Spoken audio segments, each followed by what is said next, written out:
North African regions. Also available on these digital platforms across the world. WION. World is one.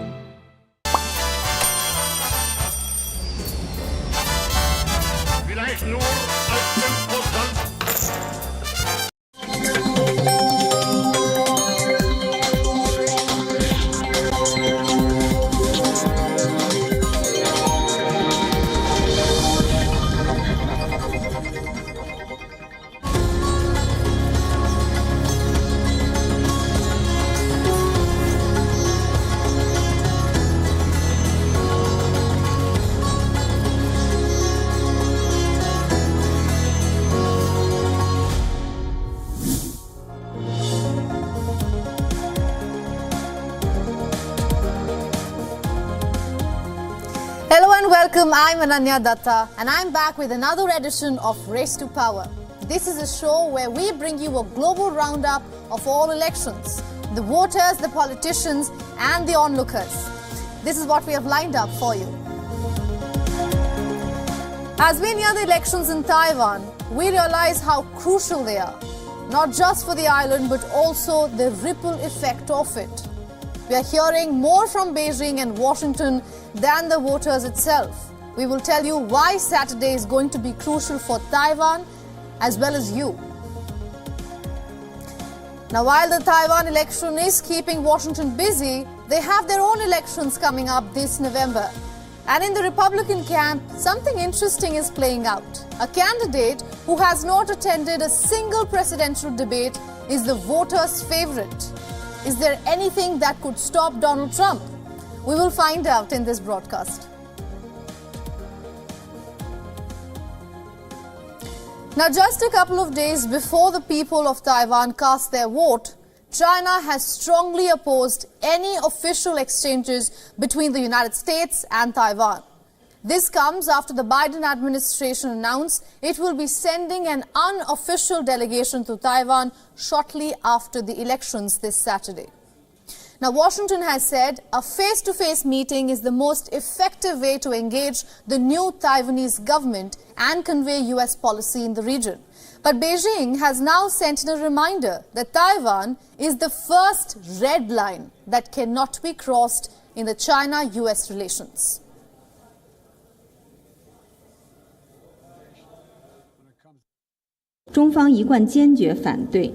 China has consistently and firmly opposed any form of official exchange between the United States and Taiwan. The US should earnestly adhere to the One China principle, handle Taiwan-related issues prudently and properly, stop official exchanges with Taiwan, refrain from sending any wrong signals to the Taiwan independent separatist forces, and avoid any form of interference in the elections, so as to prevent serious damage to China-US relations and the peace and stability of the Taiwan Strait.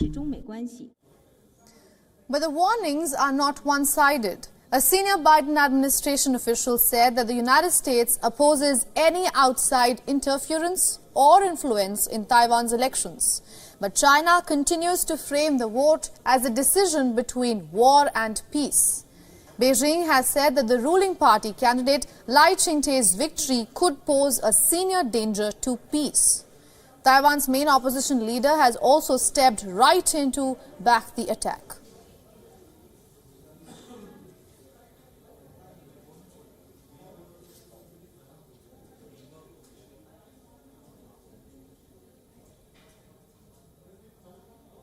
Is the bite playing?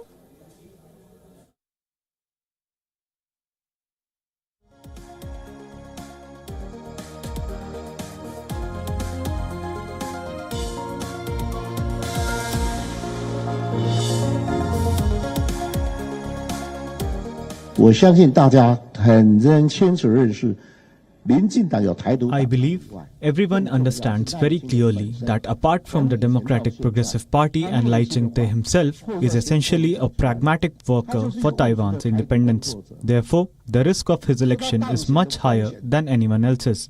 Hence, in war, there cannot be any what-ifs. The risk of war must be reduced to zero. Peace is the only option. 战争的风险要降到零，和平才是唯一的选项。 Now it is our Thursday edition of Race to Power, so it's time for the Power Poll. On Monday, we put out this question for all of our viewers. Is independence from China the top voter issue in Taiwan's elections? The figures you see is coming from the social media platform X, which was formerly known as Twitter. 75.8% of you said yes, 14.7% said no, and 9.5% said can't say. If we could also bring out the data from YouTube where we conducted another poll, the question remains the same, but if you see, the figures are almost identical between the viewers of YouTube and X. 73% of YouTube users said yes, 15% said no, 12% said can't say. The last we checked, about 6,000 of you voted for this on YouTube. Now, these numbers are testimony that this Saturday, it won't only be the 23.6 million people of Taiwan awaiting the result. It will also be neighboring Beijing and sitting far away, Washington, D.C. Your votes are interesting because of the timing of it. Taiwan has a contender who is demanding independence. China's mission 2025 wants a reunification. And the United States has its hands full with two full-blown wars, one in Ukraine, the other in Gaza. So it will be interesting how the elections actually pan out this Saturday. Now, we will be putting out another poll on Monday, so stay tuned and keep voting.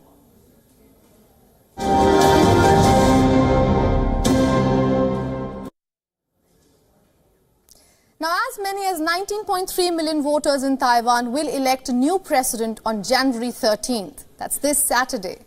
Their vote could act as a major flashpoint in the global tussle for power. But why are these polls in the tiny island so significant for the entire world? Let's break it down for you. The stakes are high. Hanging in the balance are three major players. The island's newly elected president will decide whether Taiwan sees a sovereign future. The polls will also shape future relations between Beijing and Washington. Let us first address the dragon in the room. China sees Taiwan as its own. It has repeatedly vowed reunification under the One China policy. But the leading candidate from the ruling party, who is Lai Ching-te, sees Taiwan as an independent country. China has branded him a quote-unquote troublemaker and warned that his election would only increase the risk of a war. Remember, the previous two terms of DPP government have witnessed a significant deterioration in relations with Taipei and Beijing. Now, certainly, this vote will set the course of cross-strait relations for at least the next 4 years. Chinese President Xi Jinping and his Foreign Minister Wang Yi have repeatedly warned that the Chinese military is prepared to take Taiwan by force if necessary. If the DPP wins an unprecedented third term, Beijing could be up the ante on military pressure in Taiwan Strait. It could also cut internet cables or supply routes. Now, any escalation between China and Taiwan runs the risk of turning into something much more dangerous. The United States has a huge naval presence in the region, ranging from Australia in the south to Japan in the north. Remember, the United States is obliged by an act of the Congress to sell Taiwan weapons for its defense. In fact, just last month, Taiwan received $300 million worth of tactical communication equipment on at least 4 occasions. US President Joe Biden has promised to protect Taiwan from Chinese military aggression. But Washington is yet to clarify exactly what form its support will take in the event of a Chinese attack. And with the two countries trying to mend relations, will the US step in at all? If it happens, a war in Taiwan would not just be devastating in its human toll.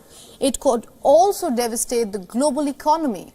Taiwan is near the Taiwanese Strait and the South China Sea. This makes up for one of the world's busiest shipping routes. In fact, close to half of the world's container ships pass through the Taiwan Strait every year.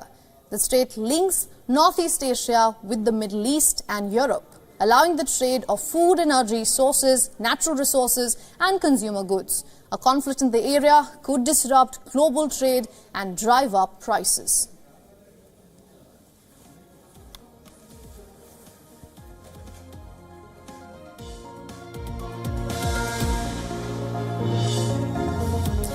Now, to decode this story further, we are being joined by Elizabeth Loris. She's joining us live from Taipei. Loris is an adjunct senior fellow in the Pacific Forum and the president of Loris Consulting. Welcome to the broadcast, Miss Loris. Thank you. So, when we hear something by China, they are categorically saying that in case we see any kind of interference or direct communication between Taipei and Washington DC, we will intervene. But at the same time, we hear that Washington is sending its unofficial delegation, as it's calling it, to Taipei after the elections. What kind of reaction can we expect from Beijing? Well, Beijing is never happy when the United States sends delegations over. Delegations are usually congressional delegations. There have been some other, more minor cabinet, people have come recently. But even if there weren't an election, China is very upset when the United States sends people over because it is indicating that the United States believes that Taiwan is an entity that is politically distinct from mainland China. What China can do afterwards, as we've seen a lot, what it did after Nancy Pelosi's visit, is it puts more pressure on Taiwan. China knows that it can't go toe-to-toe with the United States, and so it's going to hurt Taiwan. So that's the biggest question of, what they're going to do, after the election, if a U.S. sends a delegation over. Right, and if the DPP candidate Lai Ching-te actually wins, who is actually gunning for independence of Taiwan, what kind of an impact do you think China could have? I would be a little bit careful about, using the concept, the term that Lai Ching-te is gunning for independence. Certainly in the past, he has indicated that Taiwan is already politically and economically, independent of mainland China, but no president of Taiwan can unilaterally declare independence. It actually has to go through the legislature. It has to be approved by the people in referendum. It's a multi-step process. And so what Lai Ching-te is, committed to, as candidates are, is, maintaining Taiwan's political distance from mainland China. They saw what happened in Hong Kong. After China had agreed to one country, two systems for 50 years after the 97 handover, and that hasn't worked out so well for the people, of Hong Kong. And so the voters who were voting Saturday are very much, aware of this. So each of the, the three main contenders, the three political parties here, candidates are saying that they want to maintain the distinctiveness of Taiwan. No one's talking about independence. I just want to quickly interject. The distinctiveness of Taiwan, which you refer to, do you think China is on board with that? No, heavens, no. Because Taiwan is a democracy and China is a Leninist, authoritarian one-party state. And so the candidates want to preserve Taiwan's democracy. And the United States, of course, would like to see Taiwan able to preserve its own democracy. U.S. official policy is the future of Taiwan needs to be decided on people on both sides of the Taiwan Strait. Beijing wants that to be decided unilaterally, by force if necessary. And the United States, digresses and says, wait a minute, our agreements with China, U.S. one China policy is that it is up to the people of both Taiwan and mainland China regarding Taiwan's future. All right, Ms. Loris, thank you so much for joining us here on WION and getting us all those insights from Taipei. You're welcome.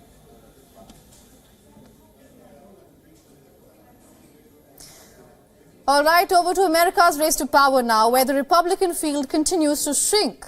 Former New Jersey Governor Chris Christie caused a surprise when he announced his decision to drop out of the presidential race. His decision was unexpected because he had staked the success of his campaign on New Hampshire's primary. But just minutes before his announcement in Windham, he had a hot mic moment. where Christie was seen casting doubts over Nikki Haley's chances. Yeah, that's what you get. Yeah, I mean, look, she spent $68 million so far, just on TV. Spent $68 million so far, $59 million by DeSantis, and we spent 12. I mean, who's punching above their weight and who's getting a return on their investment, you know? And she's going to get smoked, and you and I both know it. She's not up to this. Now, this leaves the Republican field with just 4 players. Former President Donald Trump is leading opinion polls with a huge margin. Former U.S. envoy to UN Nikki Haley is trailing a distant second at the Iowa caucus. Haley is hoping to reduce the 30-point gap against Trump. Even in the Haley stronghold of New Hampshire, polls show that Trump is 7 points ahead, although that marks a fall from a 22-point gap in November. In her debate on Wednesday, Haley focused on the legal troubles Trump is facing. According to the opinion polls, Trump has a towering lead in the GOP presidential race over all the other contenders. Confident of winning a presidential nomination at a town hall on the Fox News channel, Trump even said that he knows who he wants to pick as his vice president. Who would be in the running for vice president? Well, I can't tell you that, really. I mean, I know who it's going to be. Give us a hint. We'll do another show sometime. Now, Trump also claimed he's not worried that Chris Christie's exit from the race will boost Nikki Haley's candidacy in the New Hampshire primary. The 5th Republican debate ahead of the Iowa caucus saw Ron DeSantis and Nikki Haley battling for second position, as frontrunner Donald Trump still refuses to attend the debates. Both DeSantis and Haley accused each other of lying. They also tore into each other's record and character. DeSantis claimed Haley is the race at her donors' bidding. At one point, the former UN ambassador interrupted DeSantis, saying that the Florida governor is just desperate.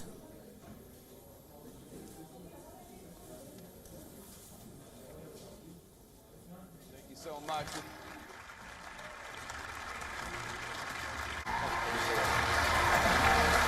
Candidates, please take your positions behind the podiums while we remind you and our audience of the ground rules. We don't need another mealy-mouthed. Now, for more on this, we are being joined by our correspondent Susan Terani from New York.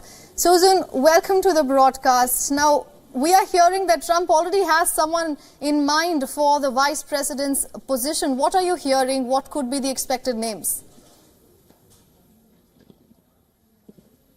Yeah, I'm not going to go on a limb and make any guesses when it comes to Donald Trump, because we always know the surprise element that comes with the former president. But I will tell you the fact that he says he already has a vice president in mind really shows his confidence that he'll likely be the Republican primary candidate, moving on to possibly compete with current President Joe Biden. So that's one aspect of it. And another aspect of it is he did mention, you know, if we want to just read the tea leaves, he mentioned that he's willing to make peace with not only his Republican contenders, those running against them, but his quote unquote enemies and foes as well. So, you know, we'll have to wait and see whether or not it's going to be from the lineup of the people that are running against him, or he has someone else in mind. I mean, last time he was president, Mike Pence really wasn't a known name in American politics, and he chose Mike Pence, you know, based on his merits and his conservative ideals. Absolutely. You're right in saying you can expect anything from Donald Trump. It's always been that way. Thank you so much for joining us here on this broadcast, Susan. You're welcome. Moving on to Pakistan now, where after weeks of back and forth litigation, the Peshawar High Court has finally restored the electoral symbol of former Prime Minister Imran Khan's PTI party. The Peshawar High Court declared the Election Commission of Pakistan's decision to revoke the PTI's bat electoral symbol illegal.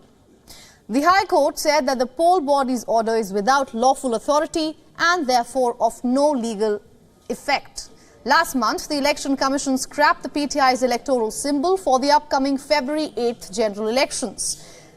The ECP said that PTI had failed to hold intra-party polls in line with its prevailing constitution and election laws. The PTI moved the High Court against this ECP order. A single-member bench restored the electoral symbol of the party and directed the case be heard by a divisional bench.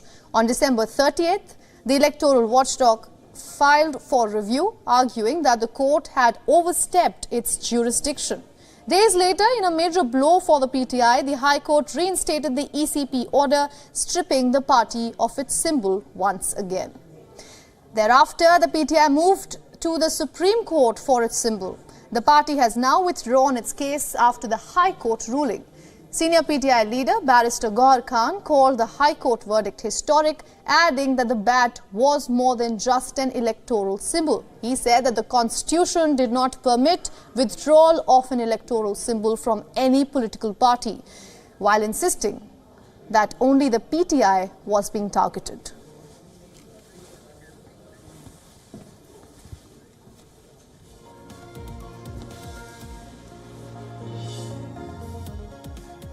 Now, in previous edition of Race to Power, we told you about Pakistan's first Hindu woman candidate who has decided to contest the general elections.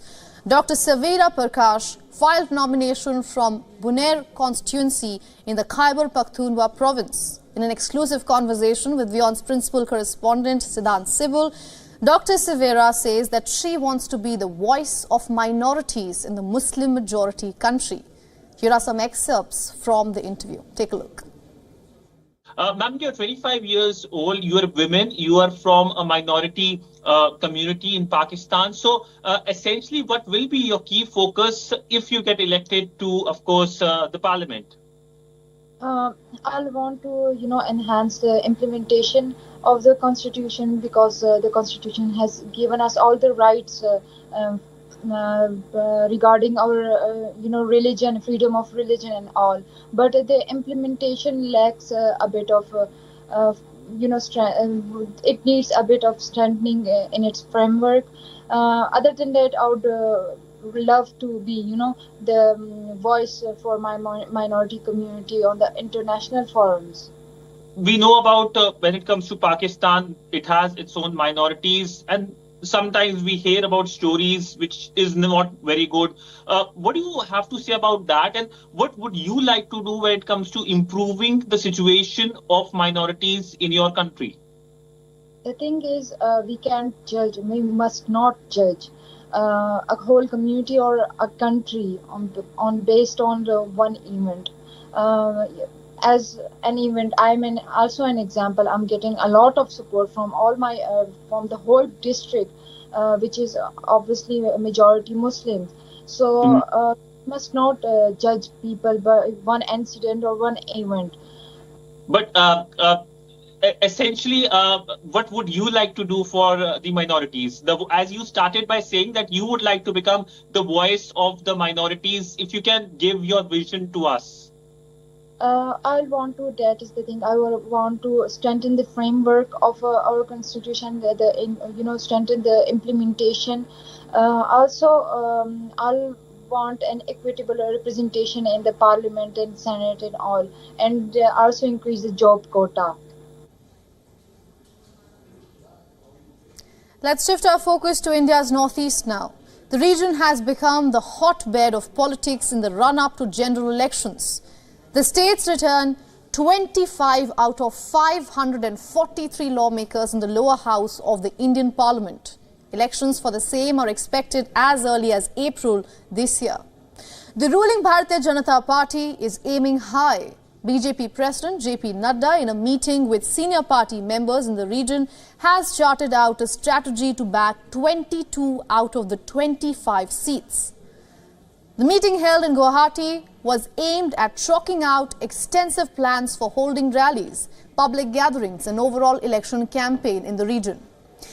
In the last general elections held in 2019, the BJP and its allies won 17 out of the 25 seats in the region. The principal opposition party, Congress, and its United Progressive Alliance could only win 4. The Congress is also aiming to increase its tally in the region. This time, the party is set to launch its flagship campaign march called the Bharat Jodo Nyaya Yatra from the region. The Rahul Gandhi-led yatra, which will begin from Imphal, will transverse through 5 out of the 7 states in the region.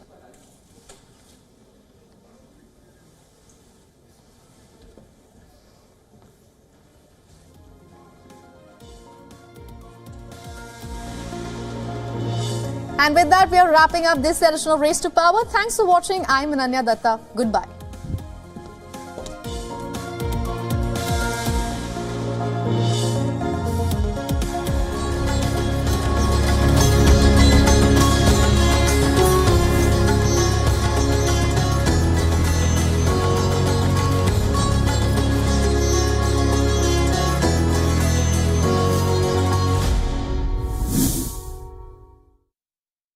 WION, India's global voice, the channel that brings you the biggest stories from